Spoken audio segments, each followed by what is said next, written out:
அடக்கியே சும்மா இருக்கின்ற சீர் அறிய செய்த குருவே, அந்த நிலைதனில் அறிவு அசைவற்று இருக்க பெரும் ஆனந்தம் பொங்குதங்கே. இந்த பெரும் உலகமிசை எடுத்த பல பிறவிகளின் இறுதி பயனாகிய சந்ததமும் என்னை மறவாத சாந்த வாழ்வளித்தோய். என் சந்தோஷ செய்தி இதுவே. வாழ்க வளமுடன், வாழ்க வளமுடன், வாழ்க வையகம். சான்ற பெருமக்களே, வேதாச்சாரல் மனிதனின் மறுபக்க தொடர் நிகழ்விலே இன்றைய தினம் மிக முக்கியமான ஒரு தலைப்புக்கு வருகின்றோம். அனைத்துக்கும் ஆசைப்படும். எல்லாரும் ஆசைகள் விட சொன்னாங்க, நம்ம எல்லாத்துக்கும் ஆசைப்படணும்னு சொல்கிறோம். இது எப்படி என்ற சிந்தனை இப்போ நம்ம துவங்க இருக்கின்றோம்.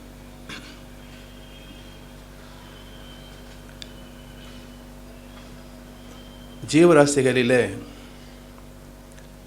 நுண் உயிரில் தொடங்கி மனிதன் வரைக்கும் கிட்டத்தட்ட 74 லட்சம் இனங்கள், ஜீவ இனங்கள் இருப்பதாக விஞ்ஞானம் கணக்கில் சொல்கிறது. நுண் உயிர் தோன்றிய போதே தொடர்ந்து தான் வாழ வேண்டும் என்ற ஆசை உருவானது. நுண் உயிருக்கு ஜடப்பொருளை விட என்ன சிறப்பு என்றால் உணர்கின்ற சிறப்பு தான், சென்சிங் ஃபேக்கல்டி. உணர்வு என்பதை கீதையில் சாங்கியம் என்று சொல்லுவாங்க. அது 2வது அத்தியாயத்தை சாங்கிய யோகம் என்றே சொல்லப்படும். அதை அறிவு என்றும் சொல்லுவார்கள்.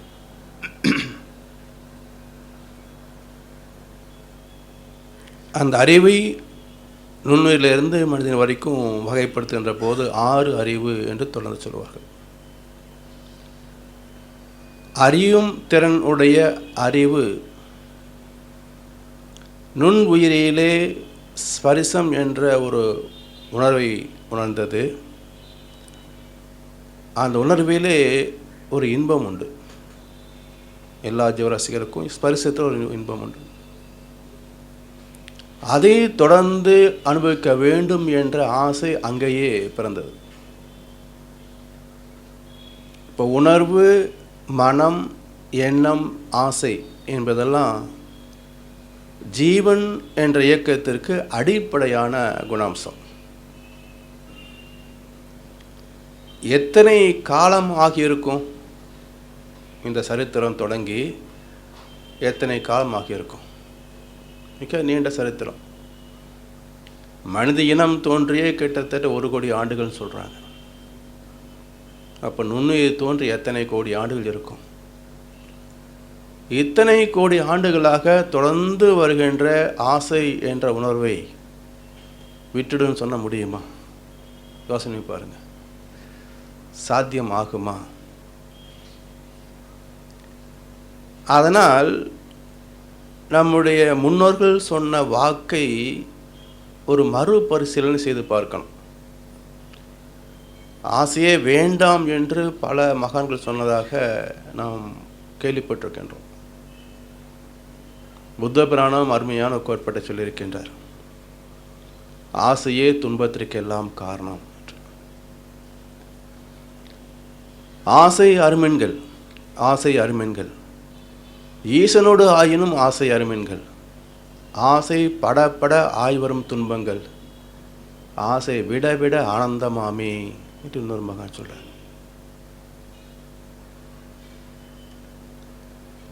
இப்படி இந்த ஆசைகளை பொதுவாக சொன்னவர்கள் சிலர், இன்னும் சில பேர் இதை வகைப்படுத்தினாங்க.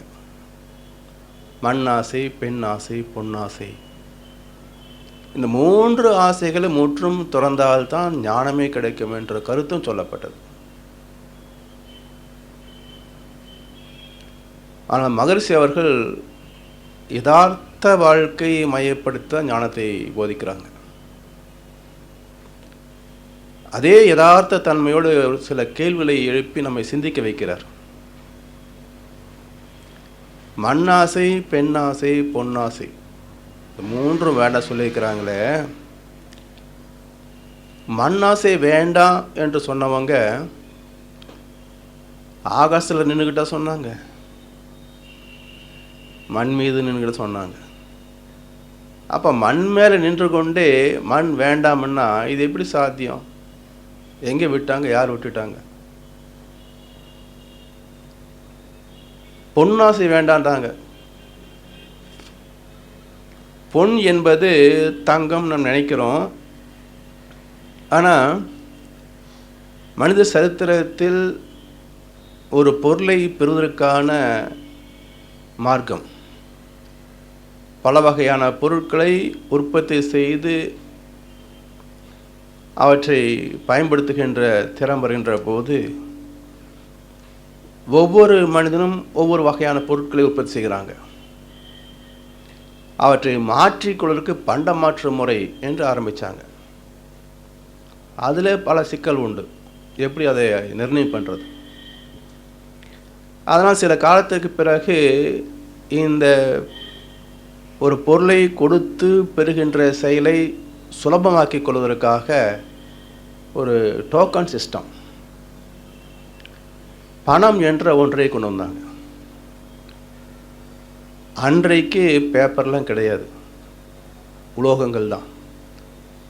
பொற்காசு, வெள்ளிக்காசு என்று உலோகங்களை கொண்டு மதிப்பை கொடுத்தாங்க.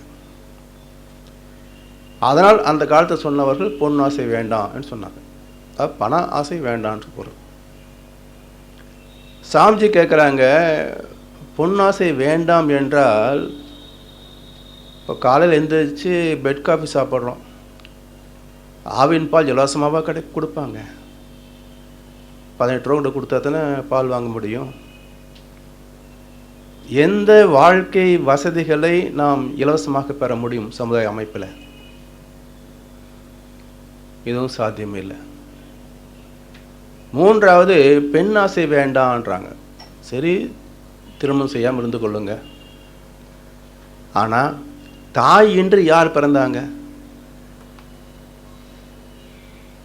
இல்லையா? மண் மீது பெண் துணையால் பொன் கொன்றே வாழ்கின்றோம். மாற்றுவதன் மூவாசை, மதி கொண்டே பயன் பெறுவோம் என்கிறார். அப்போ மதி கொண்டு பயன் பெறுவது என்றால்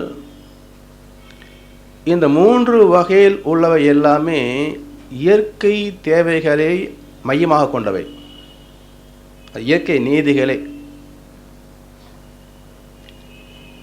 இந்த இயற்கை நீதிகளால் ஏதாவது மனிதனுக்கு துன்பம் இருக்கிறதா அல்லது நன்மைகள், இன்பங்கள் கிடைக்கின்றனவா என்று பாருங்க. பெண் இல்லை என்றால் ஜீவன்களே உற்பத்தியாக முடியாது.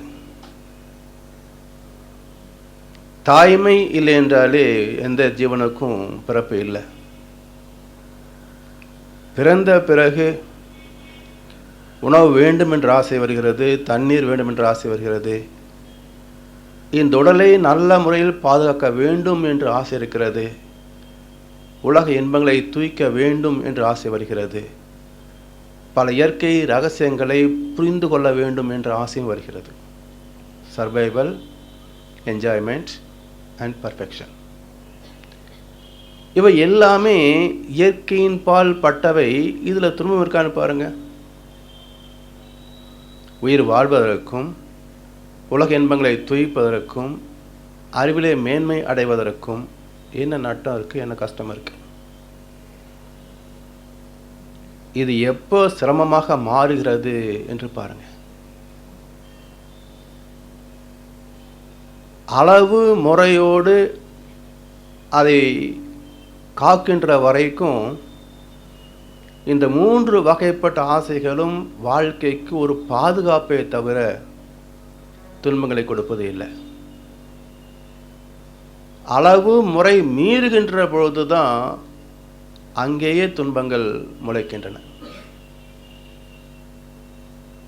இந்த 3 வகை ஆசைகளும் இன்பத்தை கொடுப்பவைதான். அந்த ஆசைகள் அளவுமுறை மீறுகின்ற போது இன்பத்தின் அளவு முறையும் மீறுகிறது. இன்பத்தின் அளவு முறை மீறும்போது ஏற்படும்போர் பொருத்தமில்லா உணர்ச்சியேதான் இன்பத்தின் மறு பெயராம் துன்பமாயும் இரண்டும் அறிவின் அலைகளாயும் கண்டேன் என்கிறார் மகரிஷி. அதனால் இந்த 3 வகை ஆசைகளும் வாழ்க்கை இன்பங்கள் என்பதை மனிதன் துய்ப்பதற்கு அடிப்படையானவை. இவை இல்லை என்றால் ஜீவனும் இல்லை, வாழ்க்கையும் இல்லை, வாழ்க்கைக்கு அர்த்தமும் இல்லை. மகரிஷி அருமையாக ஒரு கவியில் சொல்லி, இச்சை என்று ஏது பிரபஞ்சம். ஆசை இல்லைன்னா எப்படி இந்த உலகம் வந்திருக்க முடியும்? இறைவனுக்கே காமேஸ்வரன் பேர் வச்சிருக்கிறாங்களே. காமம் என்றால் இச்சை என்று பொருள், ஆசை என்று பொருள். அப்ப இச்சையாக மாறுவது யார் என்றால் எண்ணம்தான் ஆசையாக மாறுகின்றது, மனம்தான் எண்ணமாக மாறுகிறது, அறிவுதான் மனமாக மாறுகிறது. அறிவோ அடிப்படை தெய்வநிலை. அப்ப தெய்வமே தான் மனமாக எண்ணமாக ஆசையாக மாற்றம் பெறுகிறது. இதை உணர்ந்த மகான் இறைவனுக்கு காமேஸ்வரன் என்ற அற்புதமான வார்த்தையை கொடுத்தாங்க. இதுல அளவு முறை ஏன் மீறுகின்றோம்? ஒரு அடிப்படை உதாரணம் எடுத்துக்கொள்ளுங்க. உணவு இல்லாத உயிர் இல்லை. அந்த உணவு எத்தகையதாக இருக்க வேண்டும், எந்த அளவுக்கு நமக்கு வேணும், எப்பெல்லாம் வேணும்? இயற்கை வைத்தியத்தில் அருமையான ஒரு சாமியம் சொல்லுவாங்க. எதை உண்பது, எப்படி உண்பது, எவ்வளவு உண்பது,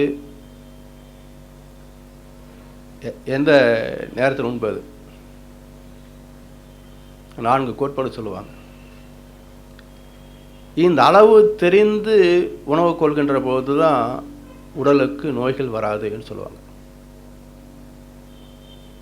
உணவினால் உடலுக்கு நோய்கள் எப்போ வருது அப்படின்னு பார்த்தீங்கன்னா, உடலுக்கு ஏற்றுக்கொள்ளக்கூடிய தன்மை, அதனால் ஜீரணித்து அதை எடுத்துக்கொள்ளக்கூடிய ஆற்றல் நம் உள்ளே போட்ட உணவின் தன்மையை விட பேதப்படுகின்ற போது, தன்னால் செரிக்க முடியாத உணவு உடலுக்கு துன்பத்தை கொடுக்கும். அது மகரிஷி அருமையாக ஒரு கோட்பாடு சொல்கிறாங்க. அளவோடு உண்டால் உடல் உணவை ஜீரணிக்கும், அளவுக்கு அதிகமாக உண்டால் உணவு உடலை ஜீரணிக்கும். அது எப்படி? உணவு உடலை ஜீரணிக்குமா? அல்சர் ஒரு வியாதி வருது, என்ன பண்ணுதுங்க? குடலை புண்ணாக்குது. குடல் எப்படி புண்ணாகுது? உள் சதையெல்லாம் அப்படியே சாப்பிட்றது. எது சாப்பிடுதுன்னு பார்த்தீங்கன்னா, உள்ளே போய் தேக்கமடைந்த உணவு புளித்து அமிலமாக மாறுகின்ற போது அந்த அமிலம் குடல் பகுதியினுடைய உட்சுவர்களை அரித்துவிடும். அதுக்கு அல்சர்னு சொல்கிறோம். ஏன் அதிகமாக சாப்பிட்டோம்? அடுத்த கேள்வி. உடல் இயக்கத்திற்கு உணவு தேவை என்றால் அது அளவு நிறுத்திருப்போம். அளவு மீறி ஏன் அதை எடுத்துக்கொண்டோம் என்றால், அந்த உணவிலே சுவை என்ற ஒரு சிறப்பு இருக்கிறது, அறுசுவை. அந்த சுவையை இந்த மனம் ரசிக்கிறது. கசப்பை விரும்பி சாப்பிட்றவங்க எத்தனை பேருங்க? அது ஒரு சுவை தான். ஆனால் இனிப்பை விரும்பாதவர்கள் எத்தனை பேருங்க? இதுவும் ஒரு சுவை தான். அப்போ சுவையை மட்டுமே ரசிப்பது என்றால் அறுசுவையும் ரசிக்கலாம். அந்த சுவையிலே உள்ள பேதங்களை மனம் கணிக்கிறது, டிஸ்கிரிமினேஷன். அதை பேதப்படுத்தி இன்பத்தை கொடுக்கக்கூடியதாக அதை தரம் மாற்றம் செய்து கொள்கிறது. அப்போ இனிப்பு என்ற சுவை மனதுக்கு மிக மிக ஏற்புடைய ஒன்று. அதனால் உடல் தாங்கும் அளவை மீறியும் அதை ஏற்றுக்கொள்வதற்கு மனம் தயாராக இருக்கிறது. ஆனால் உடல் தாங்குதான்னு பாருங்கள். உதாரணமாக ஒரு இனிப்பு சாப்பிட்றோம், ரொம்ப சுவையாக இருக்குது, இன்னொன்று சாப்பிட்றோம். முதல் துண்டு சாப்பிட்ட போது இருந்த அந்த யூட்டிலிட்டி, அவருடைய இனிப்பு என்ற தன்மை அனுபவம் இரண்டாவது துண்டு சாப்பிட்ற போது இருக்குதா? ரெண்டுக்கு என்ன வேல்யூன்னு போட்டு பார்த்தீங்கன்னா, எக்கனாமிக்ஸில் அதுக்கு லா ஆஃப் டிமினிஷிங் யூட்டிலிட்டின்னு சொல்லுவாங்க. முதல் துண்டு 10 யூனிட் என்றால் அடுத்த துண்டு 10 இருக்காது, 11 இருக்காது, 9. நாலாவது துண்டு வர்றபோது அது 6, 5க்கு வந்துடும். அதுக்கு மேலே சாப்பிடணுன்னு நினச்சாலும் விரும்பினாலும் நாக்கு உடம்பு ஒத்துக்காது. அப்போ உடல் அதை ஏற்றுக்கொள்ள மறுக்கிறது. ஆனால் மனசு அதன் மேல் உள்ள ஆசையை விட்டு விட்டதா அப்படின்னா இல்லை. அப்போ என்ன பண்ணுது? கொஞ்ச நேரம் கழித்து சாப்பிட்டுக்கலாம், பத்திரமா எடுத்து வையன்னு சொல்லுது. இப்படி தொடர்ந்து அந்த உடலுடைய தாங்கும் தன்மையை காட்டிலும் கொஞ்சம் அதிகமாக எடுத்துக்கொள்கிற போது ஒவ்வொரு முறையும் அந்த உணவு உள்ளே போகுது. அதை ஜீரணிப்பதற்கு உடல் கொஞ்சம் சிரமப்படுது. இந்த சிரமங்கள் தொடர்ந்து ஏற்பட அது சுகர் கம்ப்ளைண்ட்டாக வந்துடும். அதிகமாக கொழுப்பு, எண்ணெய் சமாச்சாரம் சேர்த்துக்கிட்ட கொலஸ்ட்ரால் பிரச்சனையாக வந்துடும். நாம் சந்திக்கின்ற அத்தனை வகை வியாதிகளும் எதனால் வந்ததுன்னு பார்த்தீங்கன்னா உணவால் வந்தவை தான். அற்றான் அளவறிந்து உண்க அஃது உடம்பு பெற்றான் நெடுதுய்க்குமாறு என்ற வள்ளுவர் பிறந்தகை. எதை சாப்பிடணும், எவ்வளவு சாப்பிடணும், அளவு தெரிஞ்சு சாப்பிட்டா அது இந்த உலகத்தில் நீண்ட காலம் வாழ்வதற்கான வழிவகை என்கிறார். இது யாருக்கு தெரியாது? அதிகமாக சாப்பிட்டு அவஸ்தைப்பட்ட அனுபவம் இந்த பூமியில் வாழ்கின்ற எந்த மனிதனுக்கு இல்லைங்க. ஆனால் யார் தன்னை மாற்றிக்கிட்டாங்க? இன்னும் சொல்லப்போனால் இனிப்பு சாப்பிட வேண்டான்னு சொன்னதுக்கப்புறம் தான் அதுக்கு மேலே நாட்டமே அதிகமாக இருக்கும். எந்த ஒன்று மறுக்கப்படுகிறதோ மனம் அதை அதிகமாக விரும்பும்.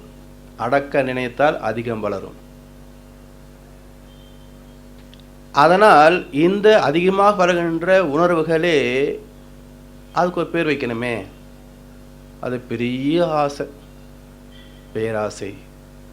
அப்போ இயற்கையாக உடல் தாங்கும் அளவுக்கு உள்ளவைகள் எல்லாம் ஆசைகள்.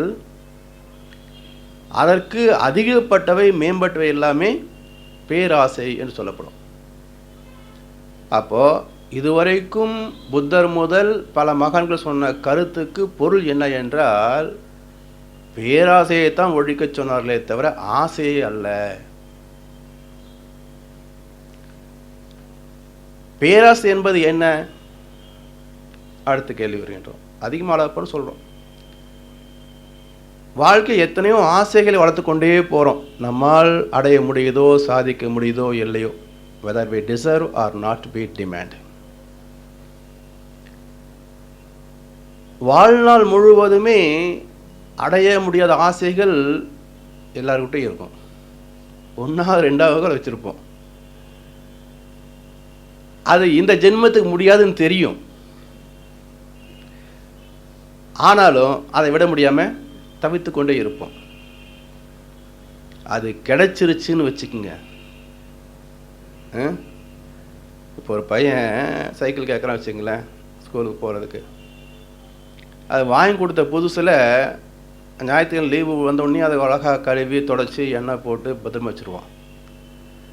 ஒரு 6 மாதத்துக்கு பிறகு பார்த்தீங்கன்னா அது அப்படியே அழுதுடிச்சிட்ருக்கு. ஏன்னா சைக்கிள் துடைக்கிறேன்னு என் ஃப்ரெண்டர் மொப்பட்டில் வந்துட்டு இருக்கிறான், இந்த ஓட்டர் சைக்கிள் தொடச்சா என்ன துடைக்காட்ட என்ன அப்படிமா. மொபைல் வாங்கி கொடுத்தோம்னா அதே 6 மாதம்தான். அப்புறம் ஹோண்டாவோ சுசுகியோ கேட்பான். 100 கிடைத்தால் 1000 கேட்கும், 1000 கிடைத்தால் அதை விட கேட்கும். ஆசை எங்கே முடிந்தது கண்ணே? ஆண்டவன் கூட ஆசையின் பின்னே. அது எப்போ முடியும்? அதனால் அடைய முடியா பொருளின் மீது ஆசை தீராது, அபிமானம் மாறாது.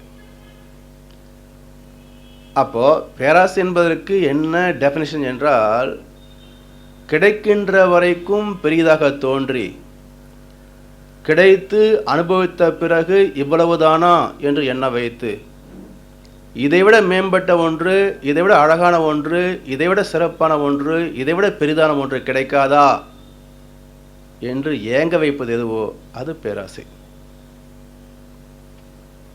இதில் சிக்கிக்கிட்டு எந்த மனிதனாவது நிம்மதியாக இருந்திருக்கானான்னு யோசனை பண்ணி பாருங்க. யாருக்கு இந்த அனுபவம் இல்லைங்க? நம்முடைய வாழ்க்கையின் கவலைகள் யாவும் இதனுடைய இந்த விதையினால் வந்த விருட்சங்கள் தான். ஆசை என்ற விதையினால் வளர்ந்த விருட்சமே நாம் சந்திக்கின்ற எல்லா கவலைகளும் பிரச்சனைகளும். அதனால் இந்த பேராசைகள் வாழ்க்கையை நிறைவு செய்ய முடியாத பொழுது அதை மனம் ஏற்றுக்கொள்கிறதா என்று அடுத்த கேள்வி போட்டு பார்த்தோம் என்றால், மனம் ஏற்றுக்கொள்வது இல்லை. தனக்கு திறமை இல்லைன்னு நல்லாவே தெரியும், தனக்கு அந்த தகுதியும் ஆற்றலும் இல்லை என்பதும் தெரியும், இருந்தாலும் அதை விரும்பும்.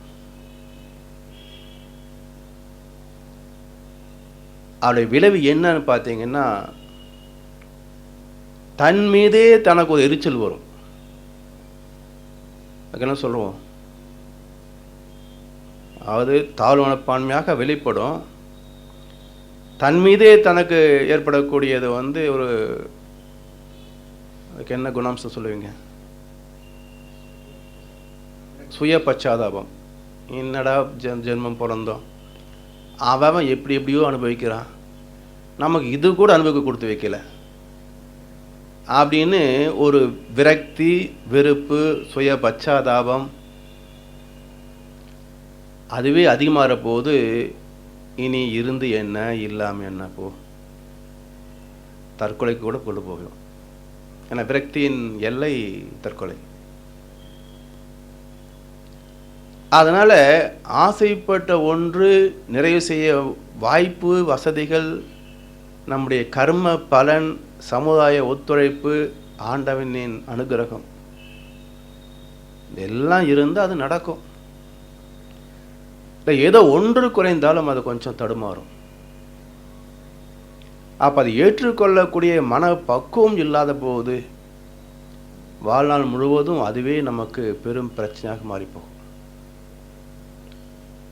அதனால் ஆசைகளை வளர்த்து கொள்வதில் தவறில்லை, அந்த ஆசைகளை நம்மால் சாதிக்க முடியுமா என்று பார்த்து கணித்து வளர்த்து கொண்டால் அது சிறப்பு.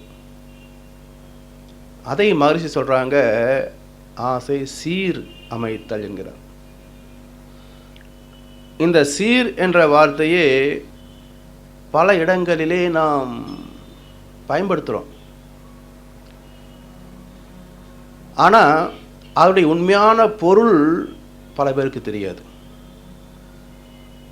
சீர் என்றால் இயற்கை விதி என்று பொருள், இயற்கை ஒழுங்கமைப்பு என்று பொருள், இறை நீதி என்று பொருள். அந்த இறை நீதியை புரிந்து அதன்படி நம்முடைய மனதை பயன்படுத்துகின்ற போது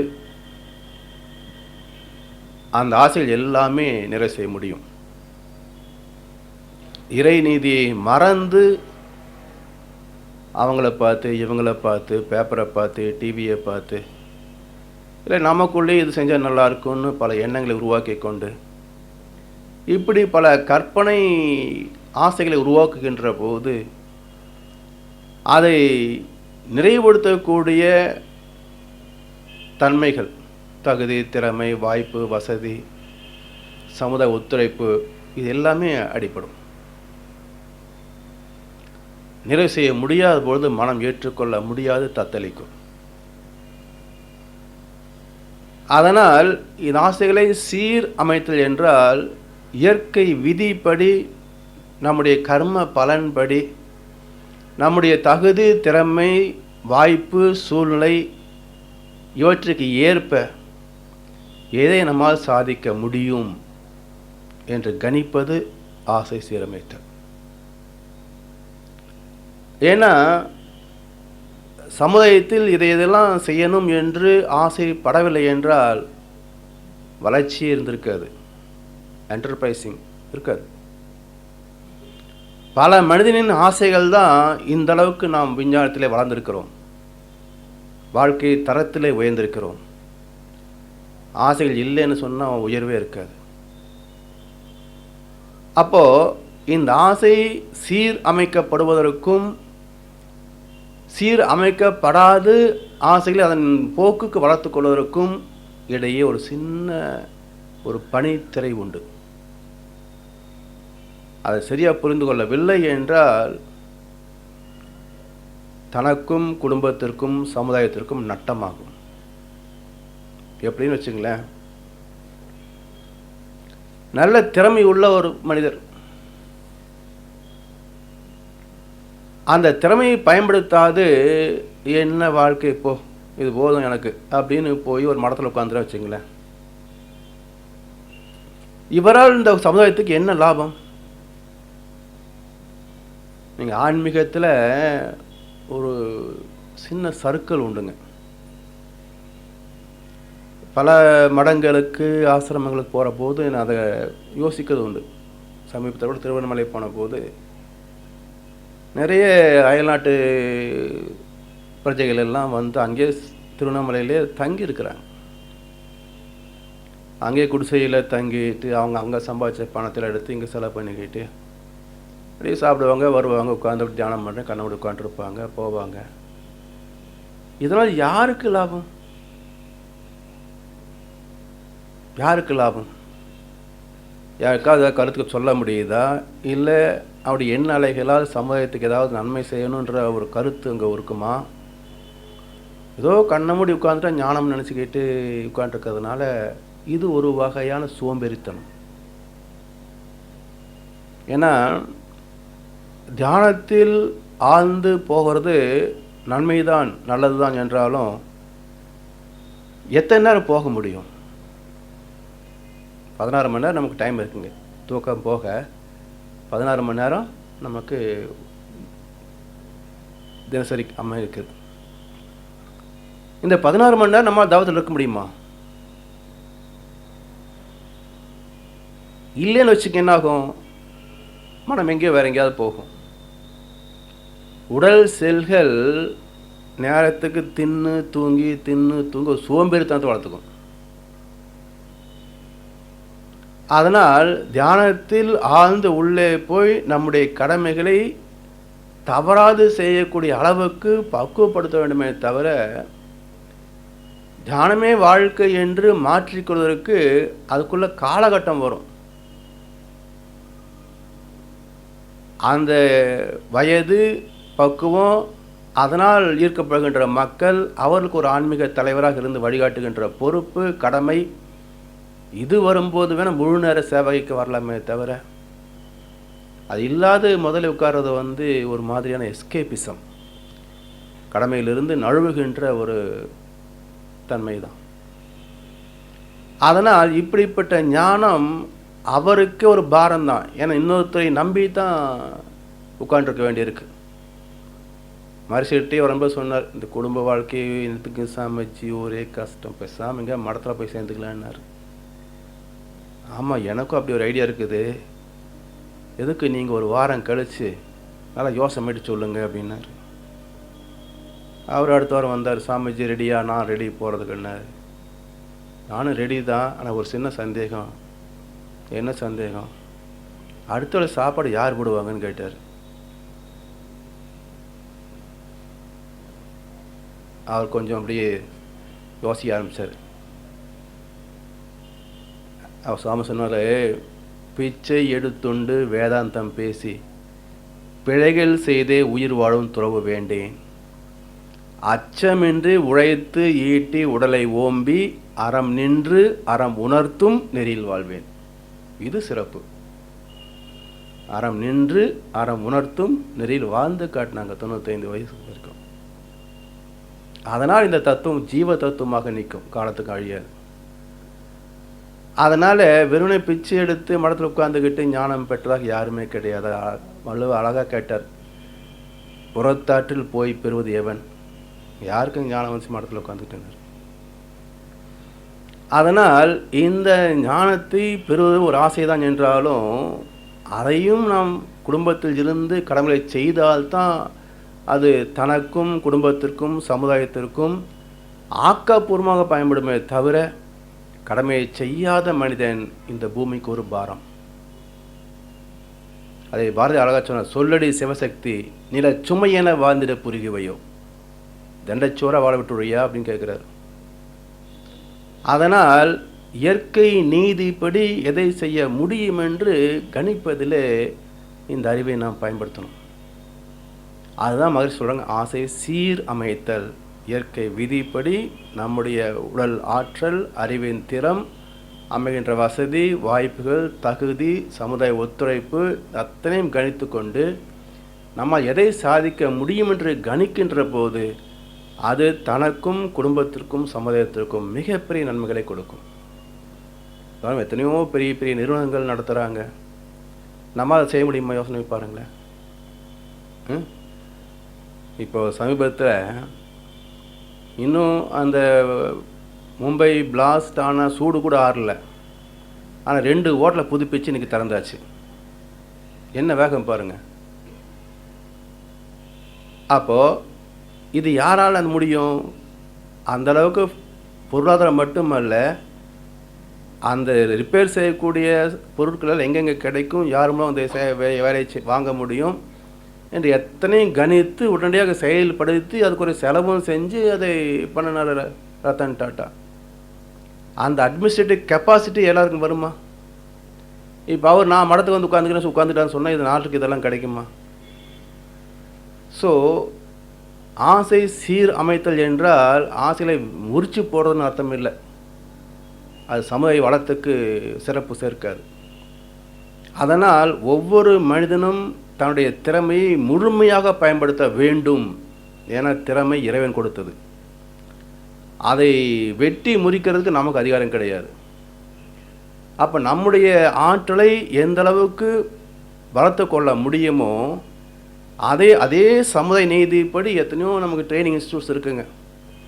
அவருடைய திறமையை நம்ம கற்றுக் கொடுக்குறாங்க. அப்போ அதையும் சேர்த்து கொண்டு நம்முடைய திறமையை வளர்த்து கொண்டு அந்த வளர்ந்த திறமையை கொண்டு எதை சாதித்து வெற்றி பெற முடியுமோ அதை பெற வேண்டும். இது எல்லாமே சீரமைக்கப்பட்ட ஆசைகளில் வரக்கூடியது தான். எங்கே நமக்கு அந்த ஆசைப்பட்ட ஒன்று கிடைக்காது தவறுகிறதோ அந்த இடத்தில் இறைவனுடைய அனுகிரகம் நமக்கு இல்லை என்று பொருள். நம்முடைய கர்ம பலனிலே அந்த சிறப்பு இல்லை என்று பொருள். அது மாதிரி அமைகின்ற போது நாம் எவ்வளோ தலைகளாக நின்னாலும் அந்த இடத்தை அடைய முடியாது. அதை ஏற்றுக்கொள்வதை தவிர வேறு வழி கிடையாது. அதனால் இதை சாதிக்க முடியலையேன்னு வருத்தப்பட்டீங்கன்னா என்றைக்கு அது முடிய போகிறது இல்லை. என்ன முடியும்னு பார்த்தீங்கன்னா அதனால் மனம் பாதிக்கப்படும். மனம் பாதிக்கப்பட்டால் உடல் பாதிக்கப்படும். மனமும் உடலும் பாதிக்கப்பட்டால் குடும்பம் பாதிக்கப்படும். குடும்பம் பாதிக்கப்பட்டு விட்டால் வாழ்க்கையே முடிஞ்சு போச்சு. ஏன்னா ஞானத்தின் முழு பயனே குடும்ப வாழ்க்கையை நல்ல முறையில் வாழ்வது தான். ஒரு மனிதன் ஞானம் பெற்று விட்டான் என்றால் என்ன பொருள்? மகர்ஷி கேட்குறாங்க. அவன் குடும்பத்தில் அமைதி இருக்குதா அப்படிங்கிறார். அப்போது அந்த குடும்ப உறுப்பினருக்குள்ளாக அனைத்து வகையிலேயும் நிறைவோடு அமைதியை பெற்றுவிட்டால் இவர் ஞானம் பெற்றவர் என்பதற்கு அதுதான் சரியான அத்தாட்சி. அங்கே பாட்டுக்கு ஒன்று எனக்கு இது பத்தலை அது பத்தலைன்னு கத்திக்கிட்டு இருக்க, இவர் பாட்டுக்கு நான் தாமிட்டு இருக்க ஞானத்துக்கு போகிறேன்னு உட்காந்துருந்தா இது என்ன ஞானம்? இது அதனால் தன்னுடைய கடமைகளை நிறைவாக செய்து பெறுவதுதான் ஞானம் என்ற ஒரு அற்புதமான கோட்பாட்டை வகுத்த மகான் அருட்தந்தை அவர்கள். இல்லைன்னு என்னாகும்? அடுத்த கேள்விக்கு வாங்க. சரி, நம்ம மாதிரியே இருக்கிறோம், சகட்டுமே நீங்கள் ஆசைகளை பெருக்கிக் கொண்டே போகிறோம். இந்த மனம் ஒரு வினாடிக்குள் தாஜ்மஹாலை கட்டிடும் இல்லையா? சந்திரனுக்கு கூட போயிட்டு வந்துடும். இன்னும் நம்ம துரியோதன தவம் பண்ணுறோமே, அது அங்கேயே போயிட்டு வந்துடுது. ஆனால் ஒரு குடிசை போகிறதுக்கு எத்தனை நாள் ஆகும் பாருங்கள். மனம் ஒரு செகண்டில் தாஜ்மஹால் கட்டியாச்சு. ஆனால் ஒரு குடிசை போடுறதுக்கு அதுக்குள்ளே ஒரு ஆளை பிடிக்கணும், அதுக்கு மெட்டீரியல்ஸ் வாங்கி கொடுக்கணும், ஒரு வாரமாக 10 நாளாகி போயிடும். அப்போ உடலால் மனம் போட்ட ஆசைகளை நிறைவு செய்வதற்கு சில நாட்களாகலாம், சில மாதங்களாகலாம், சில வருடங்களாகலாம், சில பிறவிகளே ஆகலாம். அடுத்த பிறவியில் செய்ய போகிறத இப்போ நம்ம திட்டமிட்டு என்ன பண்ண முடியும் சொல்லுங்க பார்க்கலாம். சாத்தியமாகுமா? அதனால் இன்றைக்கு நாம் என்ன செய்ய முடியும் என்று கணித்து வாழ்வது தான் ஆசை சீர் அமைத்தல். அப்போ எதெல்லாம் தவிர்க்கப்படுகிறது பார்த்தீங்கன்னா, நம்மால் சாதிக்க முடியாததை ஏற்றுக்கொள்கின்ற போது, அக்செப்ட் ஆஸ் இட் இஸ், இந்த மனசு ஒரு நிறைவு வந்துடுதுங்க. மனம் நிறைகின்ற போது உடம்புக்கு ஒரு அமைதி வந்துடும். உடம்புக்கு அமைதி வந்துவிட்டால் பிபி நார்மல் ஆகிடும். உடல் ஆரோக்கியம் கெட்டு போவதற்கு முக்கியமான காரணமே தன்னால் சாதிக்க முடியாத ஆசைகளை உருவாக்கி கொண்டே போவது தான். ஆசைகள் பெருக பெருக உடல் நலம் கெட்டுவிடும். அது மனதையும் உடலையும் பாதித்து கொண்டே இருக்கும். அந்த வெறுப்பின் காரணமாக உறவுகள் மிக பெரும் அளவிலே பாதிக்கும். உதாரணமாக நமக்கே ஒரு தேவை, ஒரு ஆசைன்னு வச்சுங்களேன், அது அப்பப்போ மனசுக்குள்ள எழுந்து என்னால் அது இன்னும் கவனிக்கலையான்னு இன்னும் தொந்தரவு பண்ணிகிட்டே இருக்கும். அந்த சமயத்தில் குழந்தைக்கு ஏதோ ஒன்று கேட்கும், ஃபீஸ் கட்டணும், ஸ்கூலுக்கு ஏதோ எக்ஸ்கர்ஷன் போகிறாங்க, எக்ஸ்கர்ஷன் ஃபீஸ் கட்டணும், இல்லை ஏதோ ஒன்று வாங்கணும்னு கேட்கும். என்ன வரும்? எரிச்சல் வரும், ஆத்திரம் வரும், 4 சாத்தவும் செய்வோம். அந்த குழந்தை கேட்டது நியாயமான தேவைக்கு, அவருடைய வாழ்க்கைக்கு அது கேட்குது. நாம் நமக்குள்ள ஒரு ஆசையை வச்சுக்கிட்டு அதை நிறை செய்ய முடியலையேன்ற விரக்தியில் இதுக்கு போய் இப்போ கேட்குதா அப்படின்னு சொல்லி ஒரு வன்முறை சேரப்போது உறவுகள் மிக பெரும் அளவிலே பாதிக்கும். குழந்தைகளை துன்புறுத்துகின்ற போது அப்போதைக்கு விளைவு பெருசாக தெரியாதுங்க. அந்த குழந்தைகள் வளர்ந்து வர வர வர வர அவனுடைய தாக்கம் மிக பெரும் அளவில் வெடிக்கும். பல குடும்பங்களில் வளர்ந்த குழந்தைகளுக்கும் தாய் தந்தையருக்கு இடையில் அந்த ஒரு பாலம் விழுது பாருங்கள், சரியாக கவனிக்கலையே. இதனுடைய தாக்கம் என்னன்னு பார்த்தீங்கன்னா, அந்த குழந்தை பருவத்தில் தாய் தந்தை கொடுக்கின்ற பனிஷ்மெண்ட், இதனுடைய நியாயமான தேவைகள் அங்கு நிறை செய்ய முடியாத நிலை ஏற்படுகின்ற போது அந்த விரக்தி எண்ணங்கள் வளர்கின்ற போது அந்த எண்ணங்களும் சேர்ந்து வளரும். அது தகுந்த வயதும் தானே தன்னுடைய தேவைகளை நிறைவு செய்து கொள்ளக்கூடிய திறமை வருகின்ற போது தாய் தந்தையை அலட்சியப்படுத்திவிடும். அதனால் உறவுகளை நாம் நல்ல முறையில் வைத்துக்கொள்ள தவறிவிட்டால் வாழ்க்கை, அதுவும் குறிப்பாக கடைசி காலத்தில் நரகமாயிடும். அதனால் இந்த எல்லாம் காரணம் என்ன பாருங்கள், அடைய முடியாத ஆசைகள். அதனால் வரக்கூடிய உடல் நலக்கேடு, மனநலக்கேடு, நட்பு நலக்கேடு. அது மட்டுமா, நாம் எதை நினைத்தாலும் அது ஒரு பிரிண்ட் எங்கே போடுது பார்த்தீங்களா? நம்முடைய ஆத்மாவிலேயே கொண்டு போய் ஒரு காப்பியை நல்லா அழுத்தமாக எழுதி வச்சிரும். இந்த பிரிண்ட் என்னாகும், அடுத்தடுத்து வரக்கூடிய தலைமுறைகளுக்கு அப்படியே ஜெராக்ஸ் காப்பி மாதிரி போய்கிட்டே இருக்கும். இன்றைக்கு ஏன் இளைய தலைமுறைகள் உடைய ஆசையை பார்த்தீங்கன்னா எல்லாம் ஸ்கை லிமிட்டில் ஓடிக்கிட்டு இருக்கு. யாருக்கும் ஒரு சாதாரண வாழ்க்கை வாழ்வதற்கு பிடிக்கிறது இல்லை. ஒரு லேவிஷ் ஸ்பெண்டிங், ஒரு ஃபாஸ்ட் லைஃப்பை என்ஜாய் பண்ணணும், பெருசாக ஆடம்பரமான வாழ்க்கை வாழணும்னு தான் விரும்புகிறாங்களே தவிர ஒரு அமைதியாக நிதான வாழ்க்கை வாழ்ந்துட்டு போகலான்னு நினைக்கிறவங்க மிக குறைவு தான். அப்போ இதுக்கெல்லாம் வித்து எங்கே இருக்குன்னு பார்த்தீங்கன்னா, பல தலைமுறைகளாக இந்த ஆசைகளை எப்படி நாம் சீர்படுத்துவது என்று வகை தெரியாத மட்டுமல்ல, அதை எத்தனை வகைகளில் பெருக்கிக் கொள்ள முடியும் என்று அதை வளர்த்து விட்டது தான். இதை வளர்த்து விடுவதற்கு என்று நமக்கு மீடியா வச்சுருக்கிறோம். சின்ன திரை, பெரிய திரை, பத்திரிகைகள். என்ன பொருள் அங்கே விளம்பரம் வருதுங்க? கல்வியை பெற்று வருகிறதா, இல்லை பெரிய பெரிய தொழிற்சாலை பற்றி விளம்பரம் வருகிறதா, இல்லை விஞ்ஞான நுட்பங்கள் வளர்ந்துருக்கு அதை பற்றி வருகிறதா? எது வருதுங்க டிவியில்? எல்லாம் எதை வாங்கிக்கோ அதை வாங்கிக்கோ, இப்படி இருக்கும் அப்படி இருக்கும்னு தானே விளம்பரங்கள் வருது. அப்போ இத்தனை ஆசைகளை தூண்டிவிட்டு தூண்டப்பட்ட ஆசைகளை எப்படியாவது அனுபவிக்க வேண்டும் என்ற வேகம் வரும். அந்த வேகத்தை மகர்ஷி அருகால் ஒரு கவி சொல்கிறாங்க, எச்செயலும் மூலம் என்னும் எண்ணத்தாலாம். எண்ணம் வராது ஆசையோ கோபமோ கவலையோ அன்போ கருணையோ நன்றியோ வராது. எண்ணம் தான், எண்ணத்தின் பரிமாணங்கள் தான் குணாம்சங்களே. எச்செயலும் மூலம் என்னும் எண்ணத்தாலாம். இன்ப துன்ப காரணமும் அதுவே ஆகும். இன்பங்களோ அல்லது துன்பங்களோ யார் காரணம்? ஆசை. ஆசைக்கு மூலம் என்ன? எண்ணம். இச்சை எனும் தீ எழுந்து எரியும் போது, அது ஒரு நெருப்புங்கிறார். ஆசை என்பது ஒரு நெருப்பு. அந்த நெருப்பு எரிய தொடங்கிவிட்டால் அதுக்கு ஆகுதி பண்ணணுமே. இயங்கும் உடல் கருவிகளால் அறிவை கொண்டு. அப்போ ஆசை எழுகின்ற போது அதை திருப்தி செய்வதற்கு ஒரே வழி புலன்கள் தான்.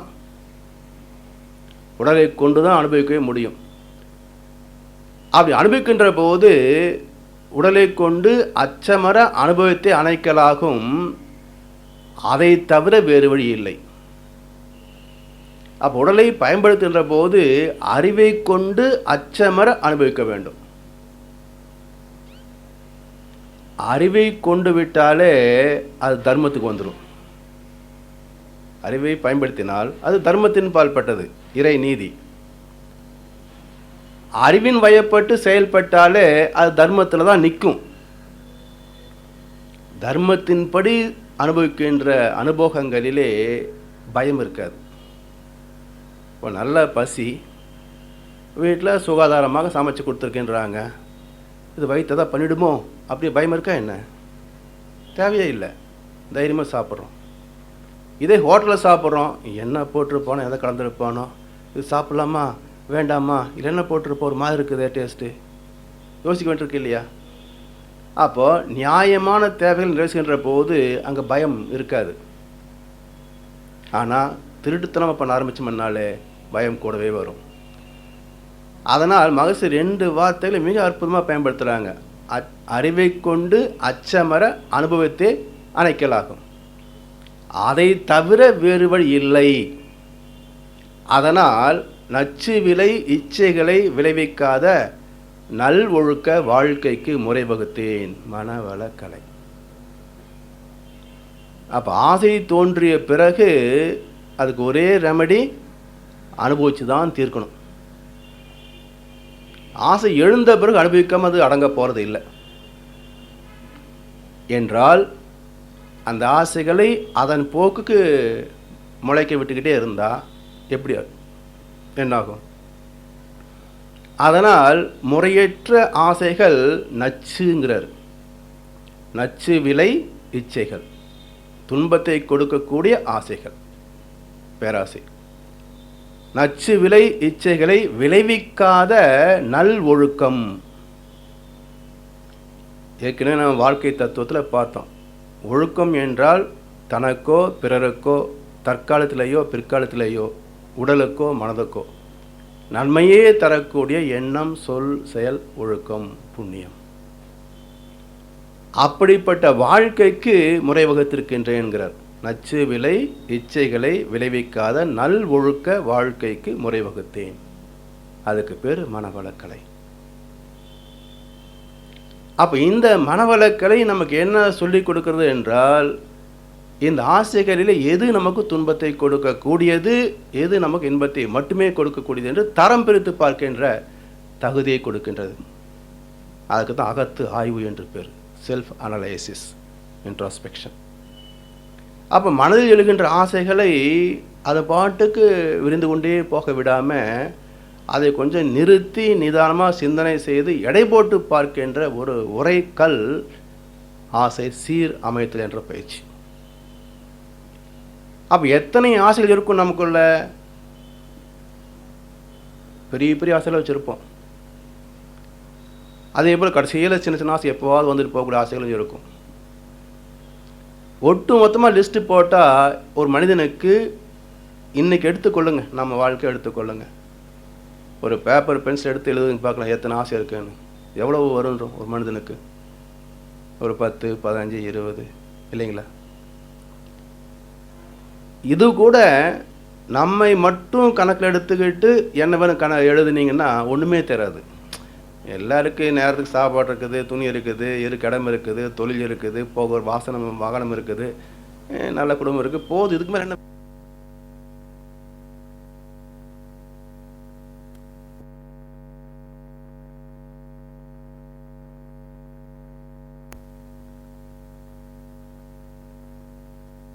இல்லை ஆசை வருதா?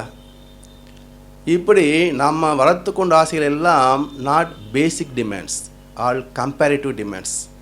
அவங்கள பார்த்து இவங்கள பார்த்து முன்னாடி பின்னாடி பேப்பரு, டிவி, இன்டர்நெட்டு இப்படி பார்த்து பார்த்து நாம வளர்த்து கொண்ட ஆசைகளை தவிர இந்த உடல் தானாக உருவாக்கி கொண்டவை அல்ல. ஏன்னா உடல் சார்ந்த ஆசைகள் அளவாக தான் இருக்கும். உடம்புக்கு எப்போ பசிக்குங்க? அப்போ தான் சாப்பாடு மேலே ஆசை வரும். ஆனால் கண்ணு பார்த்ததெல்லாம் மனசு உடனே கேட்கும் இல்லைங்களா? கண்ணு பார்க்கறதெல்லாம் மனசு உடனே கேட்கும்.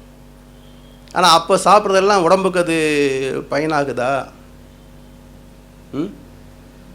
ஆகாது இல்லையே. இப்படி வாழ்க்கை கொஞ்சம் நிதானமாக நின்று ஆராய்ந்து பார்த்தோம்னு சொன்னால் பல ஆசைகள் நம்முடைய வாழ்க்கைக்கு தேவையில்லாதவைகளாக இருக்கும். அது மட்டுமல்ல, நம்மால் சாதிக்க முடியாதவைகளாக இருக்கும். அப்போ இந்த ஆசைகள் எல்லாம் சுமந்து கொண்டு நம்மையும் வருத்தி கொண்டு ஆரோக்கியத்தை கெடுத்து கொண்டு குடும்ப அமைதியும் கெடுத்தது மட்டுமல்ல, நம்முடைய ஆத்மாவை கருமையத்தையும் களங்கப்படுத்தி விட்டோம். இப்படி ஒவ்வொரு மனிதனுடைய ஆத்மாவும் களங்கப்பட்டு நிற்கிறதுனால அடுத்தடுத்து வரக்கூடிய சந்ததிகள் பார்த்திங்கன்னா எல்லாம் ஆசையின் பிம்பங்களாகத்தான் பிறக்கின்றன தவிர ஒரு நல்ல பக்குவப்பட்ட மனிதனாக ஒரு மகானாக வர்றதுக்கு எத்தனை பேர் பிறக்கிறாங்க? அதனால் இந்த ஆசைகளை கொஞ்சம் நம்ம சிந்தனை செய்து ஆராய்ந்து பார்த்தால்தான் அதிலிருந்து எப்படி வெளிவருவது என்ற ஒரு கருத்து நமக்கு கிடைக்கும். இல்லைன்னு சொன்னால் வாழ்க்கை முழுவதும் கடைசி வரைக்கும் ஏமாற்றம் தான். அதனால் இந்த தீமைகளெல்லாம் கணித்து பார்த்து மனுஷன் சொல்கிறாங்க, அனுபோக பொருட்கள் பெருக பெருக உடல் நலம் கெடும், சொத்துக்கள் எண்ணிக்கை பெருக பெருக மன நிம்மதி கெடும், குடும்ப உறுப்பினர்கள் எண்ணிக்கை பெருக பெருக சுதந்திரம் கெடும். இந்த 3 போனதுக்கப்புறம் வாழ்க்கை எங்கே? உடம்பும் போச்சு, மனசும் போச்சு, சுதந்திரமும் போச்சு. கொஞ்ச நேரம் டிவியில் நியூஸ் பார்க்காமன்னா பேர குழந்தை பிடிங்கிக்கிட்டு டிஸ்கவரி சேனல் அமைக்கிக்கிட்டு இருக்குது.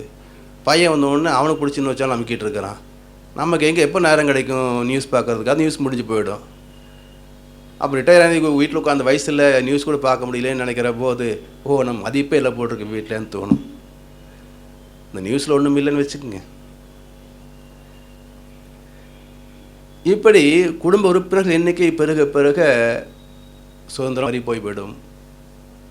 அதனால் இது எல்லாவற்றையுமே ஒரு அளவோடு முறையோடு காத்து கொள்ளக்கூடிய அளவுக்கு அறிவிலே சிந்தனையிலே உயர வேண்டும். அப்படி அறிவிலே சிந்தனையிலே உயர்கின்ற போது நமக்கு எது தேவை, எப்போ தேவை, எவ்வளவு தேவை அந்த கணக்கு துல்லியமாக தெரியும். அப்போது அதுக்குள்ள ஆசைகள் நம்ம கொஞ்சம்தான் இருக்கும். அதில் ஒவ்வொன்றாக எடுத்து செயல்படுத்தினால் அதுக்கு வெற்றி நிச்சயமாக கிடைக்கும். அப்போ எத்தனை ஆசை உண்டுன்றதை முதல்ல பட்டியல் போடணுமே. அந்த பட்டியலை போட்டு எடுத்து படித்து பார்த்தோம்னு சொன்னால் இவ்வளவு இருக்கும் நம்ம ஆசைகள்.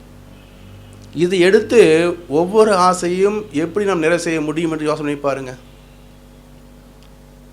இன்னும் யதார்த்த வாழ்க்கைக்கு வராங்க சாமிஜி. சில ஆசைகள் நியாயமாக இருக்கும். ஒரு வீடு வேணுன்றது அநியாயமான ஆசையாக என்னங்க? ஒரு சொந்தமாக வீடு வேணும்னு நினைக்கிறோம். அநியாயமா? நியாயமான ஆசை தான். ஆனால் நம்ம சம்பளமே 10,000 ரூபா.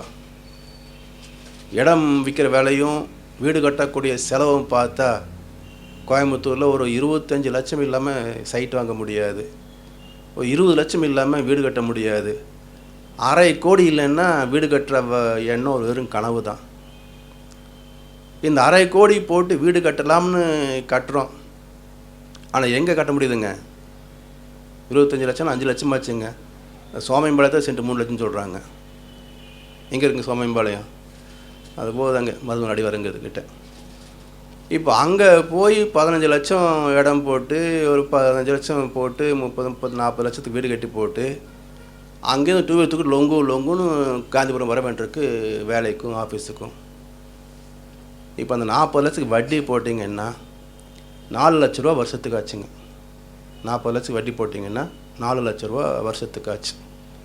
இந்த 4 லட்சத்தை 12 வகுத்தீங்கன்னா எவ்வளோ ஆச்சுங்க? மாதம் 30,000 ரூபா ஆச்சுங்க. 30,000த்துக்கு மேலே வரும். 10,000 ரூபா கொடுத்தீங்கன்னா 6 ஸ்பத்துக்குள்ளே வாடகைக்கு வீடு கிடைக்கும். மீதி 20,000 பேங்க்லேயே போட்டுருங்க, ஆர்டி போடுங்க. இதுக்கு பெயிண்ட் செலவு கிடையாது, போயிட்டு வர வண்டி வாங்க வேண்டிய தேவை கிடையாது. பெட்ரோல் 55 விற்றுதுனாக்கா 20 கிலோமீட்டர் ஒரு நாளைக்கு கணக்கு போட்டு பாருங்கள். மாதம் 1,000 ரூபா பெட்ரோல் செலவாகும். அதுக்கு மேலே ஒரு ப்ளம்பர் கூப்பிட்டிங்கன்னா 500 ரூபா கொடுங்க கேட்பான் இல்லைங்களா? ஒரு சின்ன ஒரு பைப் டேப் ரிப்பேர் பண்ணணும், ப்ளம்பர் கூப்பிட்டிங்கன்னா 500 ரூபா கொடுத்துருங்க சார் பண்ணிடலாம்பா. எவ்வளோ நேரம் ஆகும்? அதெல்லாம் பேசணும்னா கட்டுப்படி ஆகாது சார். நீங்கள் 500 ரூபா கொடுத்தா சொல்லுங்கள், இல்லைன்னா பார்த்தீங்கன்னா போயிட்டே இருப்பார். இதெல்லாம் கூட்டி கழிச்சு போட்டு பார்த்தீங்கன்னா சொந்த வீடுன்ற பத்திரத்தை தவிர நமக்கு வேறு ஒன்றும் பெருசாக அதில் லாபம் கிடையாது. அப்போ பேசாமல் வாடகை வீட்டில் இருந்துட்டு போக வேண்டியது தானே. இதில் என்ன சொந்த வீடுன்னு பெருமை வேண்டி கிடக்கு. அவங்க நண்பரே சொன்னார், ஐயா இந்த இடம் சும்மா பிடிச்சிருக்கீங்களே, ஒரு வீடு கட்டி கொடுத்து வாடகை வருமில்ல அப்படின்னாரு. நான் சொன்ன கணக்கு, நீங்கள் இது கட்டுறதுக்கு எவ்வளோ செலவாகும் சொல்லுங்க பார்க்கலாம். இதுக்கு நான் லோன் இவ்வளோ போட்டாகணும், அந்த லோனுக்கு இஎம்ஐ நான் இத்தனை கட்டி ஆகணும், அதுக்கு வர்ற வாடகை பத்தாது, ஏன் சம்பளத்துலேருந்து சில கொடுத்தாகணும்.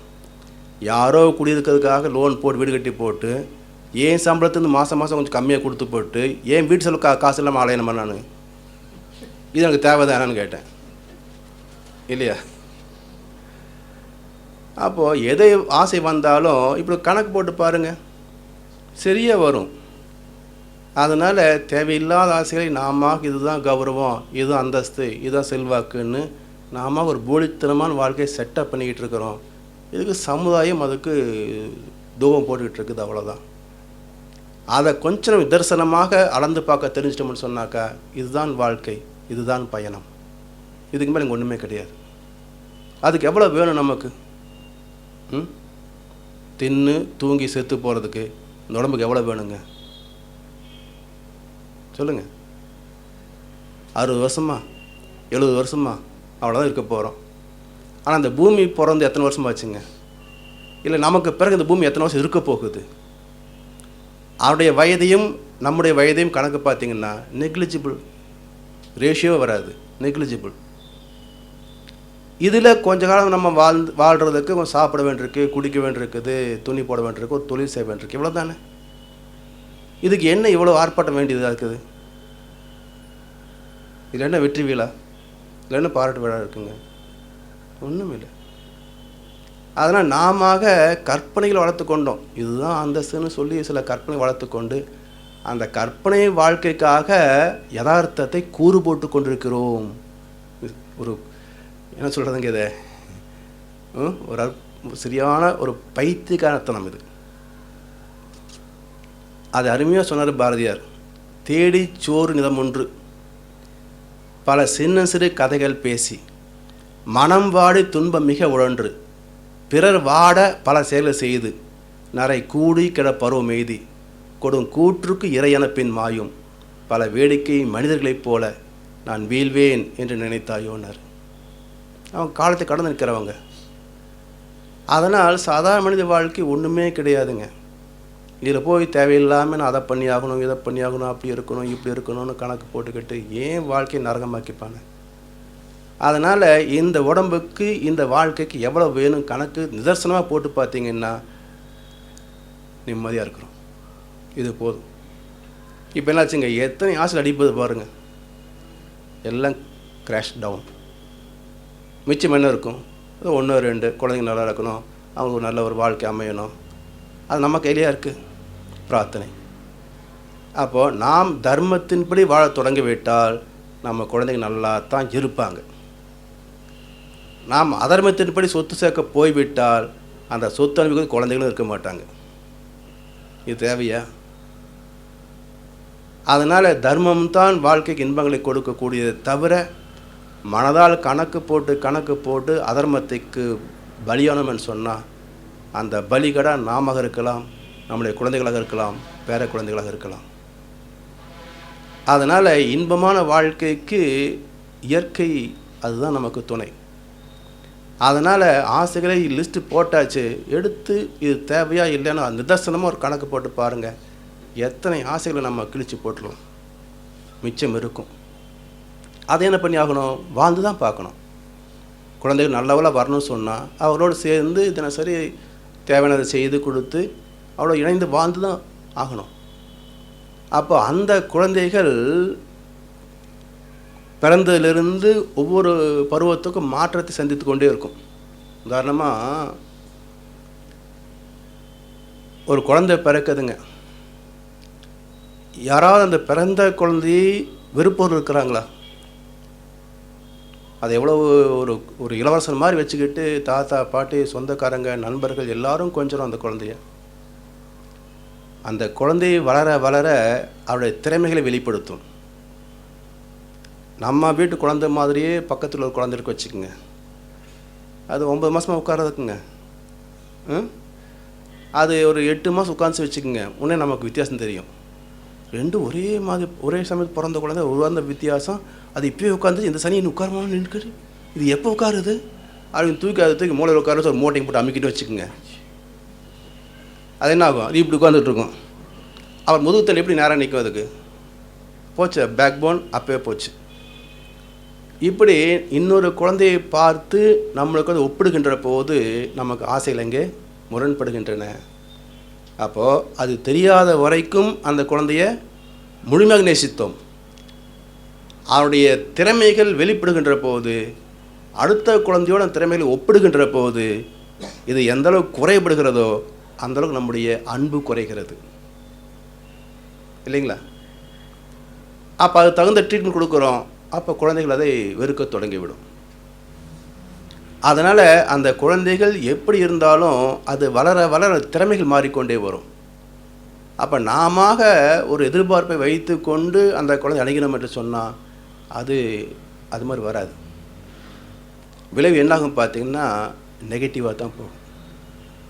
உதாரணமாக இப்போல்லாம் அது மாதிரி யாரும் சொல்கிறதில்ல, சில வருஷம் ஒரு 20 வருஷம் முன்னாடி வச்சுங்களேன். அப்போது பொண்ணு வந்து +2 முடித்த டைம் எங்கள் ஆஃபீஸ் ஸ்டாஃப், ஒரு லேடி ஸ்டாஃப் சொல்கிறாங்க, ஒரு டிகிரி ஜாயின் பண்ணிட்டீங்கன்னா 3 வருஷத்தை படி முடிஞ்ச போயிடும், ஒரு கல்யாணம் பண்ணிங்கன்னா வேலை முடிஞ்சது, பையன் நல்லா படிக்க வைங்க அப்படின்னாங்க. நான் சொன்னேன், நீங்கள் ஒரு பெண்ணாக இருந்துக்கிட்டு இப்படி ஒரு அட்வைஸ் பண்ணுறீங்களே என்ன இல்லையா? அது என்ன, பொண்ணு மட்டும் 3 வருஷம் படித்தா போதும், பையன் மட்டும் 10 வருஷம் படிக்கிறது? அதில் பொண்ணுக்கு மட்டும் கொஞ்சம் படிக்க வச்சு கல்யாணம் பண்ணி கொடுத்தா வேலை முடிஞ்சு போச்சு, பையனை மட்டும் எவ்வளோ வேணும் செலவு பண்ணி படிக்க வைக்கிறது? இது ஒரு பக்கம் இருக்கட்டும். படிக்கிற குழந்தை நிறுத்திடலாம், போதுமா நீ படித்தது இந்த வருஷம் நிறுத்திக்கணும், நிறுத்திடலாம். படிக்காத குழந்தைய படிக்க வைக்க முடியுமா யாராலையாவது? முடிஞ்சிருக்குதா? யோசனை பாருங்கள். அப்போது இறைவன் கொடுத்த ஆற்றல் அது. ஆணாக இருந்தாலும் பெண்ணாக இருந்தாலும் படிக்கிற குழந்தை நல்லா படிக்கட்டும். படிக்கலையா கொஞ்சம் முயற்சி பண்ணுங்கன்னா ஒரு வயசு வரைக்கும். அப்புறம் ஏதாவது தொழில் வருதா, வேறு ஏதாவது திறமை இருக்கா, தகுந்த மாதிரி தொழில் அமைத்துக்கொள்ளலாம், திறமையை வளர்த்து கொள்ளலாம். அது மட்டும் இல்லை, அந்த குழந்தைகளே ஒரு பருவத்தில் மாற்றம் பெறவும் செய்யலாம். ஒரு டிகிரி முடிக்கிற சமயத்தில் தான் பசங்களுக்கு கொஞ்சம் பொறுப்புணர்ச்சியே வரும். நம்ம லைஃப் என்னடா ஆக போகுதுன்னு. அந்த சமயத்தில் மற்ற ஃப்ரெண்ட்ஸ் எல்லாம் பேசுறது கேட்க கேட்க நாம் முன்னேறுன்ற உணர்வு அந்த குழந்தைக்கு தானாக வந்துடும். டிகிரி முடித்த பிறகு கூட ஒரு மனிதன் படிக்க தொடங்கினா சொன்னால் பிஹெச்டி வாங்க முடியும். எனக்கு காலேஜில் காமர்ஸ் ப்ரொஃபஸர் வந்தார் கோபால்னு. +2 ஃபெயில் ஆகி ரயில்வே ட்ராக்கில் தலை கொடுக்க போனால் அவர் யாரோ ஒருத்தர் இழுத்து விட்டு காப்பாற்றினாங்க. அவங்கள எம்காம் முடித்து காலேஜ் லெக்சராக வந்து எனக்கு பணம் எடுத்தார். அவர் சொன்ன அனுபவம் இது. அப்போ வாழ்க்கை முடிஞ்சு போச்சுன்னு சொல்லி விட்டுருந்தா +2 ரயில்வே ட்ராக்கில் போய் சேர்ந்து எத்தனை வருஷம் திவசம் பார்த்துருப்பாங்க. ஆனால் அவருடைய விதி யாரோ ஒருத்தர் காப்பாற்றினாங்க. அதுவே ஒரு எழுச்சியாக மாறியது. +2 எஸ்எல்சி ஃபெயிலான என்னடான்னு சொல்லி மறுபடியும் ரீ எக்ஸாம் எழுதி பாஸ் பண்ணி எம்காம் முடித்து காலேஜ் லெக்சராக வந்து கிளாஸ் எடுத்தார். அதுபோல் ஒரு மனித மாற்றம் என்பது எந்த கட்டத்தில் வேணால் வரலாம். நாம் எல்கேஜி சேர்த்தும் போதே அதை முடிவு பண்ணிக்கிறோம். இதில் 90 100 வாங்கினா தான் அடுத்த 100 அப்போ தான் கேம்பஸ்ஸு, அப்போ தான் நல்ல சம்பளம், அப்போ தான் பெரிய வாழ்க்கை, இல்லைன்னா குழந்தை வாழாது அப்படின்னு நாமளே ஒரு கற்பனை ஃப்ரேம் பண்ணிக்கிறோம். அது தகுந்த மாதிரி வராத போது அந்த குழந்தை வெறுக்க தொடங்குகிறோம். அதனால் நியாயமான ஆசைகள் என்றாலும் அது நிறைவேறுவதற்கு உற்ற காலம் வரும் வரைக்கும் அதனோடு பொறுமையாக வாழ்ந்து தான் பார்க்க வேண்டுமே தவிர, அதுக்கு முன்னாடி நாம ஆசைகளை விரித்து கொண்டோம் என்று சொன்னால் நம்முடைய ஆசைகளுக்கும் குழந்தையுடைய திறமைகளுக்கும் மேட்ச் ஆகாது. அப்படி நியாயமான ஆசைகள் என்றாலும் அது எப்படி நிறைவு செய்ய முடியும் என்று அதை கணித்து பார்த்து செயல்படுத்தணும். 3வது கோட்பாடு சொல்கிறாங்க, அப்படி செயல்படுத்துகின்ற போதும் செயல்படுத்தக்கூடிய வகையில் துன்பங்கள் வருமானு பாருங்கன்றார். குழந்தைகளே எடுத்துக்க மீண்டும் அவன் நல்லா படிக்கணுன்றதுக்காக இப்போ சரியாக படிக்கலே என்ற காரணத்துக்காக அவனை திட்டி அடித்து அவனுக்கு 24 மணி நேரம் டியூஷன் வச்சு அவனை போட்டு வதைக்கிறோம் வச்சுக்கங்களேன், அந்த குழந்தை என்ன ஆகும்? ஒன்றா மென்டல் ஆகும், இல்லை டெரரிஸ்ட் ஆகிடும். அப்போது எண்ணம் நல்லது தான், நம்ம குழந்தை நல்லா இருக்குன்றது நியாயமான எண்ணம் தானே. ஆனால் அதுக்காக நம்ம எடுத்த முயற்சி என்னன்னு பார்த்தீங்கன்னா வன்முறை. ஸோ வன்முறை எந்த இடத்துலையும் நல்லது செய்யாது. ஒரு பாம்புக்கு சேலஞ்சு இன்னொரு பாம் அல்ல, அன்பு தான். அப்போ நம்ம எதை சாதிக்க வேண்டும் என்று விரும்புகின்றோமோ அதுக்கு உற்ற ஆயுதம் அன்பு மட்டுமே. அப்போ அந்த அன்பை செலுத்தி அதனுடைய உணர்வை புரிந்து கொண்டு அதுக்கு வழிகாட்டுகின்ற போது அந்த குழந்தை உண்மையிலேயே எந்த அளவுக்கு வர முடியுமோ அதை விட ஒரு பங்கு அதிகமாக வரும். ஆனால் வன்முறையை பயன்படுத்தினால் அது வர வேண்டிய இடத்துக்கு கூட வராமல் திசை மாறி போகும். அதனால் நியாயமான ஆசை என்றாலும் செயல்படுத்தக்கூடிய வகை என்னன்னு பார்க்கணும். அது அறிவு சார்ந்ததாக அன்பு சார்ந்ததாக அமைந்திருக்க வேண்டும். சரி, இதெல்லாம் பண்ணியாச்சு, விலை வருதுங்க. செயல்படுத்த பிறகு விலை வருது. இப்போ அந்த விளைவு என்ன பலன் கொடுக்கும்? எல்லா வகையும் நன்மை கொடுக்கணும். அப்போ நியாயமான ஆசைகளை என்றாலும் அதை முறையாக செயல்படுத்தினாலும் வரக்கூடிய விளைவு என்ன வருதுன்னு கணிச்சு பார்த்தீங்கன்னு சொன்னால் விளைவு துன்பத்தை கொடுக்கிறது என்று சொன்னால் அது பிரச்சனை. அப்போ சமுதாயத்தில் பல இடங்களில் பார்க்கலாம், தனக்கு தன் சந்ததிக்கு எந்தெந்த வகையிலெல்லாம் லாபம் என்று கணக்கை பார்த்தே செய்துக்கிட்டு வர்றாங்க. ஆனால் அது இன்னொரு பக்கம் பார்த்தீங்கன்னா சமுதாயத்திற்கு மிக பெரும் அளவில் துன்பங்களை கொடுக்கின்றன. அப்போ அந்த சமுதாய மக்கள் துன்பப்படுகின்ற போது அந்த துன்ப அலைகள் எல்லாம் சாபங்களாக யாருக்கு போகும்? எல்லாம் திரும்ப யார் காரணமோ அவங்களுக்கு தான் வரும். அதனால் நாம் செய்கின்ற எந்த ஒரு செயலாக இருந்தாலும் அதுக்கு வரக்கூடிய விளைவை கணிக்க வேண்டும். ஏன்னா அடுத்து நம்ம பார்க்க இருக்கிறோம் பாவம் புண்ணியம் சொர்க்கம் நரகம் எல்லாம். செயலுக்குரிய விளைவை வச்சு தான் பாவ புண்ணியமே கணக்கு போடுவாங்க. அதனால் விளைவு நல்ல விளைவாக அமைய வேண்டும். அதுக்கு மகிழ்ச்சி அந்த சாமியம் கொடுத்துருக்கேன்றாங்க. தனக்கோ பிறருக்கோ, தற்காலத்திலேயோ பிற்காலத்திலேயோ, உடலுக்கோ மனதுக்கோ நன்மையே தரத்தாக அமைந்தால் அதுதான் நியாயமான ஆசைகள், தர்மத்தின் பால் பட்ட ஆசைகள். இந்த ஆசைகளை நிறைவு செய்கின்ற போது அந்த செயலை செய்து அந்த பலனை பெறுகின்ற போது நமக்கு ஒரு ஆத்ம திருப்தி உண்டு. நீங்கள் நல்ல முறையில் குழந்தைகளை வளர்த்துட்டோம், அந்த குழந்தைக்கு நல்ல இடத்துக்கு வந்து ஒரு அந்தஸ்தில் ஒரு நல்ல ஒரு நிலையில் இருக்கிறாங்க. இப்போ அந்த குழந்தையை பார்க்கப்போ நமக்கு மனசு எவ்வளோ நிம்மதியாக இருக்கும். அதே போல் எங்கள் அப்பா அம்மா என்னை இப்படி வளர்த்தாங்க அப்படின்னு அந்த குழந்தை நினைச்சு நம்மளை பாராட்டுற போது அந்த சந்தோஷத்துக்கு நிகர் வேறு என்ன இருக்க முடியும்னு நினைக்கிறீங்க? அதுதான் அற்புதமான உறவுகள். அதில் கிடைக்கக்கூடிய இன்பத்தை காட்டிலும் அதிகமான இன்பத்தை நீங்கள் தங்கத்திலேயோ மியூச்சுவல் ஃபண்டுலேயோ இல்லை ஷேர் மார்க்கெட்லேயோ இல்லை இந்த பூமியிலேயோ கிடைக்காதுங்க. வேறு எதுலேயும் நீங்கள் அதை அனுபவிக்க முடியாது.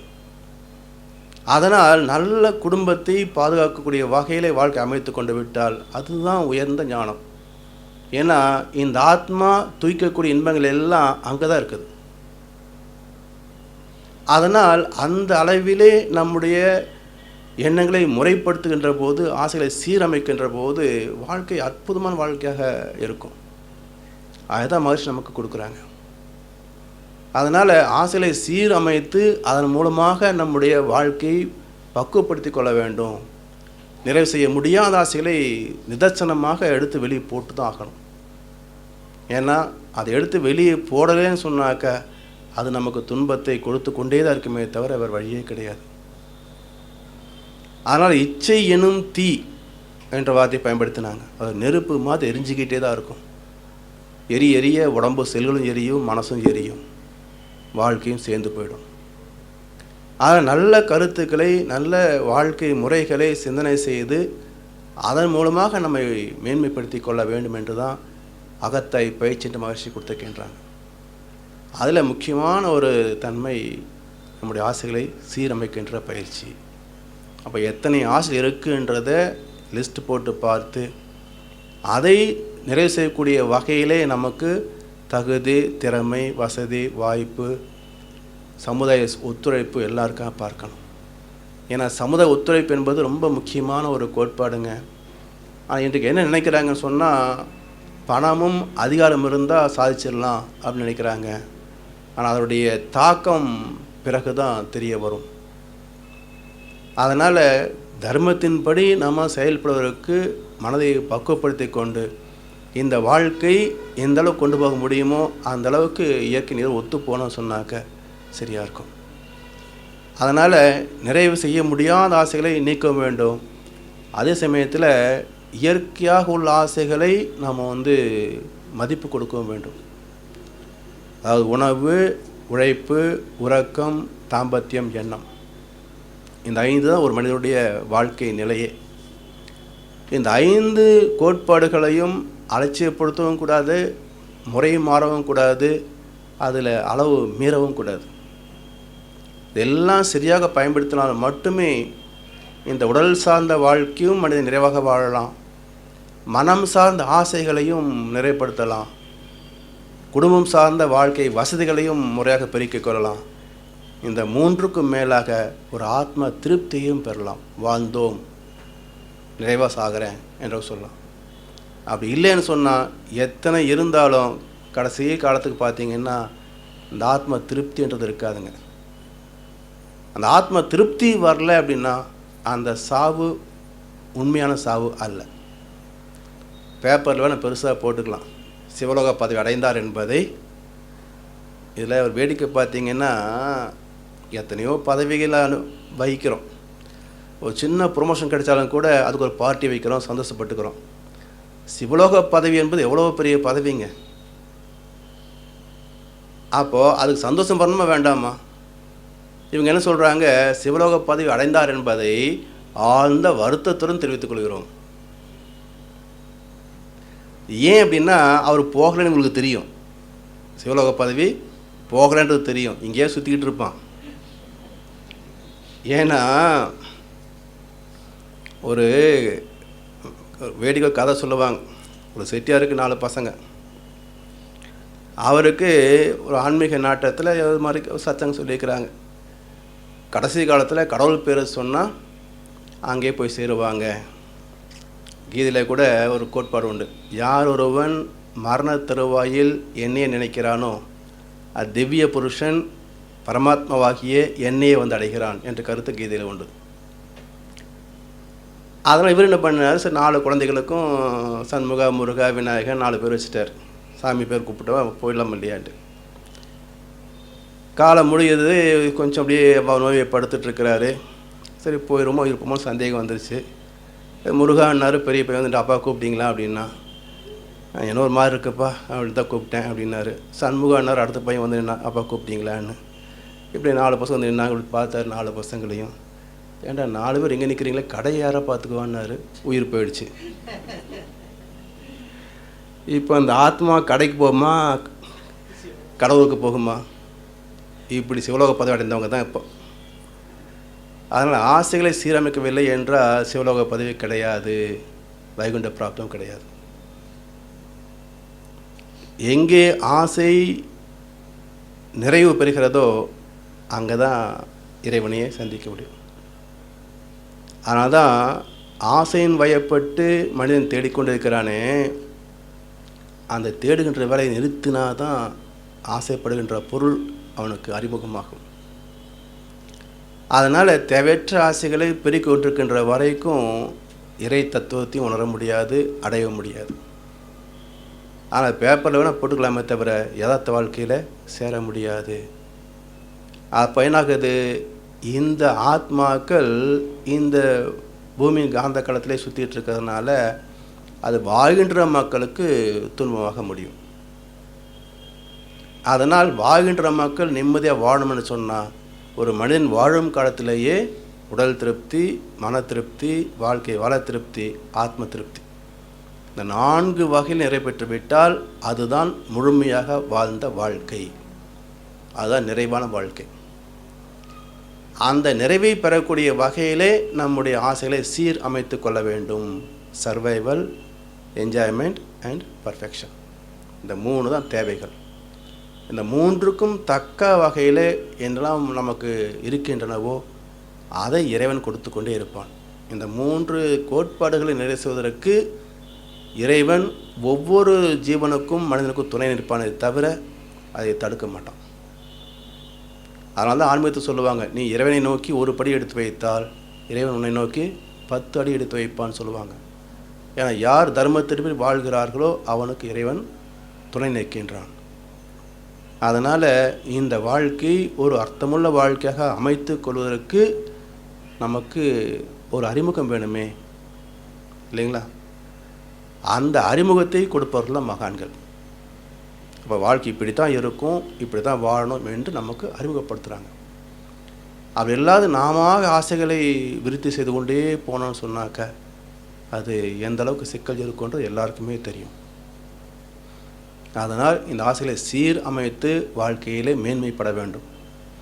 இதில் இப்போ அடுத்த நம்ம தலைப்போடு இணைக்கணும் இல்லையா, அனைத்துக்கும் ஆசைப்படும் தலைப்பு கொடுத்துருக்கோம். ஏன் அப்படின்னா, இந்த உலகத்தில் வாழ்கின்ற எல்லா மக்களுமே அனுபவ பொருட்கள் பல வகையாக அனுபவிக்கிறதுக்கு ஆசைப்படுறாங்க. இன்னும் சில பேர் இந்த மாடல் மாற மாற புதுசு வாங்கிக்கிட்டே இருப்பாங்க, இல்லைங்களா? ஒரு மாடல் மாறிச்சான லேட்டஸ்ட் மாடல் என்ன வருதுன்னு காத்துக்கிட்டே இருந்து வந்தோடனே நான் ஃபஸ்ட்டு வாங்கிட்டேன்றது ஒரு பெருமை. முதல்ல எல்லாம் சினிமான்னு ரிலீஸ் ஆச்சுன்னா ஃபஸ்ட்டு டே பார்க்கறது ஒரு பெருமையாக இருக்குங்களே, முதல் நாளே படம் பார்த்துட்டேன் அப்படின்னு. அது மாதிரி ஆசைகளை வச்சிருக்கிறாங்க. ஆனால் எந்த மனிதனாவது இறைவனை அடைய வேண்டும் என்று ஆசைப்பட்டிருக்கிறானா? நாம் அனைத்துக்கும் ஆசைப்படுகிறோம் எக்ஸப்ட் ரியலைசேஷன். சரியா? எல்லா மக்களும் எல்லா வகைக்கும் ஆசைப்படுகிறார்கள், ஆனால் இறைவனை அடைய வேண்டும் என்று ஆசைப்படவில்லை. அப்போ அது குறையுடைய ஆசை தானே. அதனால் அனைத்துக்கும் ஆசைப்படும் என்றால் இது மட்டும் வச்சிட்ருக்கிறோம், இதோடு சேர்த்து இறைவனை அடைய வேண்டும் என்றும் ஆசைப்படுங்க. ஏன்னா அந்த ஆசை வந்துவிட்டால் இந்த ஆசைகள் எல்லாம் கொஞ்சம் கொஞ்சமாக குறைய ஆரம்பிச்சிடும். பற்றுக பற்று அற்றான் பற்றினை, அப்பற்றை பற்றுக பற்று விடற்கு. அப்போ வாழ்க்கையில் உள்ள பற்றுகள் எல்லாம் கொஞ்சம் கொஞ்சமாக சீர்படுத்தி கொள்வதற்கு இறைவனை பற்றி கொள்ள வேண்டும். இந்த இடத்துல வலுடைய குரலுக்கு நம்ம கொஞ்சம் தெளிவாக புரிந்து கொள்ளணும். வாழ்க்கையுடைய பற்றுகளை விடுவது என்றால் அந்த ஏற்கனவே சொன்னது போல் அதை செய்யாமல் விட்டுறது அல்லது திறம் இருந்தும் அதை அலட்சியப்படுத்துவது என்ற பொருள் அல்ல. செய்கிறோம், எல்லா கடமைகளையும் செய்கிறோம். ஆனால் அந்த கடமைகளை செய்கின்ற போது நான் செஞ்சேன், என்னுடையது, எனக்கு, நான் மட்டும்தான் செய்ய முடியும், வேறு யாரும் செய்ய முடியாது அப்படின்ற அந்த பற்றுதல் இருக்குது பார்த்தீங்களா, அதை மட்டும்தான் எடுத்து சொல்கிறாங்க. வீடு அங்கே இருக்கட்டும், ஏன் வீடுன்ற எண்ணத்தை எடுத்துருன்றார். கார் அங்கேயே இருக்கட்டும், என்னுடைய கார் அந்த எண்ணத்தை மட்டும் எடுத்துருன்றார். பேங்க் பேலன்ஸ் இருக்கட்டும், அது என்னுடையதுன்னு மட்டும் எண்ணத்தை மட்டும் எடுத்துருன்றார். அப்போ எல்லாம் இருக்கட்டும், அதெல்லாம் வாழ்க்கைக்கு தேவைகள். ஆனால் என்னுடையது என்ற எண்ணம் தேவையா? அங்கே தேவையில்லை. அது எடுத்துட்டா மனசு ரிலீஸ் ஆகிடும். அப்போது அந்த மன விடுதலை அதுதான் ஆத்ம விடுதலை. இது பாருமே ஒரு கதை சொன்னாங்க. ஒரு நல்ல வசதியான செல்வந்தர்னு வச்சுங்களேன், ஒரு குருவிடத்தில் அப்போ போய் சத் சங்கத்தை கேட்டுட்டு வருவாங்க, பல சந்தேகங்களை கேட்டு தெளிந்து பெற்றுக்கு வருவாங்க. அப்படி வந்துட்டுருக்க ஒரு நாள் கேட்டார், சாமிஜி, நானும் ரொம்ப நாளாக நீங்கள் சொல்கிறதெல்லாம் வாழ்க்கையில் ஓரளவுக்காவது பின்பற்றி கொண்டு வருகிறேன், ஆனாலும் உங்களுடைய முகத்தில் உள்ள தேஜஸ் மாதிரி வரமாட்டேங்குதே அப்படின்னு கேட்டார். அவர் கொஞ்சம் பார்த்தாரு. சரி, ஒரு உண்மையை சொல்லணுமேன்னு தோணுச்சவருக்கு. இங்கே வாப்பா அப்படி கூப்பிட்டு பக்கத்து உட்கார வச்சுக்கிட்டு, உனக்கு ஒரு உண்மையை சொல்ல போகிறேன், தயவுசெய்து தப்பாக எடுத்துக்காதேன்னார். சொல்லுங்கள் சாமி, நீங்கள் சொல்ல தப்பாக எடுத்துக்கோ. நானும் வர அமாவாசை அன்னைக்கு நீ செத்து போயிடுவேன்னாரு. இன்றைக்கி பௌர்ணமி, வர அமாவாசைக்கு நீ செத்து போயிடுவேன்னாரு. எப்படி இருக்கும்? சந்தோஷமாக இருக்குமா என்ன? ஒரு மாதிரி ஆயிடுச்சு. சரிங்க சாமிஜி சொல்லிட்டார, சரியாக தான் இருக்கும். சரிங்க சாமிஜி, நீங்கள் சொன்னால் சரியாக தான் இருக்கும், நாளையிருந்து மன்றத்துக்கு வர மாட்டேன். ஏன்? கொஞ்சம் வேலையெல்லாம் இருக்குது, அப்புறம் சொல்கிறேன் அப்படின்னு சொல்லிட்டு வீட்டுக்கு வந்துட்டார். அப்புறம் 15 நாள் முடிஞ்சு மறுபடியும் மன்றத்துக்கு வர்றார். சாமிஜி, நீங்கள் சொன்ன நாள் இன்றைக்கி அமாவாசை, நான் சாக போகிற நாள், இந்த ஆசிரமத்தை சாகட்டுமேன்னு சொல்லி நான் இங்கே வந்துட்டேன் அப்படின்னாரு. சரி, 15 நாள் ஏதோ வேலைக்கு சொல்லிட்டு போனியே, என்ன பண்ணினேன் அப்படின்னாரு. அது ஒன்றும் இல்லை சாமிஜி, இந்த கொடுக்கல் வாங்கல், சொத்து கணக்கு, அது இதெல்லாம் அங்கே கொடுக்க வேண்டிய கொடுத்து, வாங்கினதை வாங்கி, இருக்கிறதெல்லாம் குழந்தைகளுக்கெல்லாம் கொடுக்க வேண்டிய கொடுத்து எல்லாம் செட்டில் பண்ணி முடிச்சிட்டேன். இப்போ நான் ஃப்ரீ, சாகிறதுக்கு ரெடியாக வந்திருக்கிறேன் அப்படின்னா. சரி, இப்போ இந்த கண்ணாடியில் முகத்தை பாருன்னார். போய் பார்த்தவருக்கு, சாமிஜி உங்கள் முகம் மாதிரியே இருக்குது என்னுடைய முகம்னார். அதுதான் உண்மை இல்லை, நீ சாக மாட்ட, இதுதான் உண்மை. ஸோ நீ இத்தனை நாள் என்ன வச்சுக்கிட்டு இருந்த? என்னுடைய காசு, என்னுடைய பங்களா, என்னுடைய காரு, என்னுடைய சொத்து, என்னுடைய குடும்பம்னு ஒட்டி வச்சுக்கிட்டு இருந்த. அந்த இறுக்கம் உன்னுடைய முகத்தில் தேஜஸ் கொடுக்கல. ஏன்னா அதெல்லாம் விட்டுட்டு வந்ததுனால எனக்கு முகத்தில் தேஜஸ் இருக்குது. இப்போ நீ 15 நாள் எல்லாத்தையும் பங்கு போட்டு கொடுத்துட்டு வந்துட்டேன், சாக போகிறாமன்னு, அதெல்லாம் அந்த தேஜஸ் உங்கள் முகத்தில் வந்துடுச்சு. அவ்வளோதான். பற்றினை நீக்கிவிட்டால் வாழ்க்கை ஒளி பெறும், பற்றி இறுக்கி பிடித்து விட்டால் வாழ்க்கை இருள் சூழ்ந்துவிடும். அதனால் முகத்தில் ஒரு தேஜஸ் இருந்தாலே பல பேர் நம்மளை விரும்புவாங்க இல்லையா? அவங்கள மதிக்கணும், அவங்க சொல்லக்கூடிய கதை கேட்கணுன்னு வருது இல்லையா? அப்போ வாழ்க்கை ஒரு அற்புதமான வாழ்க்கையாக மாறுவதற்கு இந்த முகத்தில் ஒரு தேஜஸ் இருக்கணும். அந்த முகத்திலே தெளிவு வருவதற்கு அகம் சுத்தமாக இருக்கணும். அகம் சுத்தப்படுவதற்கு ஆசைகள் அங்கே இருக்கக்கூடாது. அப்போ முறையற்ற ஆசைகள் நம்முடைய ஆத்மாவை களங்கப்படுத்துகின்றன. களங்கப்பட்ட ஆத்மா முகத்திலே கலவரத்தை கொடுத்துவிடும். அந்த முகத்தை பார்த்தாலே அதை விடியா மூஞ்சியும்பாங்க. யாரும் மூஞ்சி விழிக்க கூட விரும்ப மாட்டாங்க. அதனால் இந்த வாழ்க்கை நாம் நல்ல முறையில் அமைத்துக் கொள்வதற்கு எண்ணம் ஆராய்தல் என்ற பயிற்சியை கொடுத்தாங்க. எண்ணத்தின் முதல் பரிமாணம் ஆசைகள். ஆசைகள் தேவையினால் வருகின்றன. அந்த தேவைகளை நிறைவு செய்கின்ற போது மனம் அதில் கொஞ்சம் சிக்கிக்குது. மனம் சிக்கிக்கொண்டதால் ஆசைகள் விஸ்வரூபம் எடுக்கின்றன பேராசைகளாக. அந்த விஸ்வரூபத்தை சந்திக்க முடியாமல் அதே மனம் தோண்டு போகிறது, தோல்வியாக உணர்கிறது, வாழ்க்கையில் அது நிம்மதி இழந்து போகிறது. அதுக்கு பதிலாக மனம் அந்த ஆசைகளை சீர்படுத்த தெரிந்து கொண்டால் அதை முறைப்படுத்திக் கொள்ள முடிகிறது, வாழ்க்கை ஆனந்தமாகிறது. இதை தவறுகின்ற போது வரக்கூடிய அடுத்த விளைவு என்ன என்று பார்த்தீங்கன்னா கோபம். நாளைக்கு அதை பற்றி நம்ம சிந்திக்க இருக்கிறோம். அதனால் இந்த ஆசைகளை சீரமைத்து விட்டாலே நமக்கு கோபம் வருவதற்கான வாய்ப்புகள் இருக்காது. ஆசைகள் சீரமைக்கவில்லை என்றால் அந்த கோபம் தன் மீதும் வரும், குடும்ப உறுப்பினர் மீதும் வரும், சமயத்தில் ஆண்டவன் மேலே கூட கோபம் வரும். அதனால் அதனுடைய விளைவுகள் என்ன என்பதை அடுத்து நாளைக்கு நாம் அதை பற்றி சிந்திக்க இருக்கின்றோம். அந்த வகையிலே நம்முடைய ஆசைகள் என்ன என்பதையெல்லாம் ஒரு பட்டியலிட்டு பார்க்கணும். அதை முறைப்படுத்தி கொள்ளக்கூடிய ஆசைகள் என்ன, நிறைவு செய்ய முடியாத ஆசைகள் என்ன இருக்கிறதெல்லாம் அளவு பார்த்து நம்மால் சாதிக்கக்கூடியதை எடுத்து பட்டியல் போடணும். ஒரு சமயத்தில் ஒரு ஆசையை மட்டும் எடுத்துக்கொண்டு அதை நிறைவேற்றுவதற்கான திட்டங்களை வகுக்க வேண்டும். வகுத்த திட்டத்தின்படி நாம் சரியாக பயணம் செய்கிறோமா என்பதை ஒரு தொடர் ஆய்வாக எடுத்துக்கொள்ளணும். ஒரு கான்ஸ்டன்ட் அவேர்னஸ். அது தொடர்ந்து ஆய்ந்து கொண்டே வந்தால் தான் எங்கேயாவது சறுக்கல் இருக்கா இல்லையான்றதை புரிந்து அதை சரிப்படுத்தி வெற்றியை நோக்கி போக முடியும். அப்படி சீர் செய்யப்பட்ட ஆசைகளை வாழ்க்கையிலே செயல்படுத்துகின்ற போது இந்த ஆத்மாவுக்கு ஒரு திருப்தி கிடைக்கும், ஒரு மகிழ்ச்சி கிடைக்கும். அதை தூய்ப்பதில் இயற்கை நமக்கு துணை நிற்கும். அப்படி முரண்பட்ட ஆசைகளை நீக்கி முறையான ஆசைகளை பெற்று வாழ்க்கையை ஆனந்தமாக அமைத்து கொள்வோம் என்று சொல்லி இன்றைய சிந்தனையை நாம் நிறைவு செய்கின்றோம். வாழ்க வளமுடன், வாழ்க வளமுடன், வாழ்க வையகம்.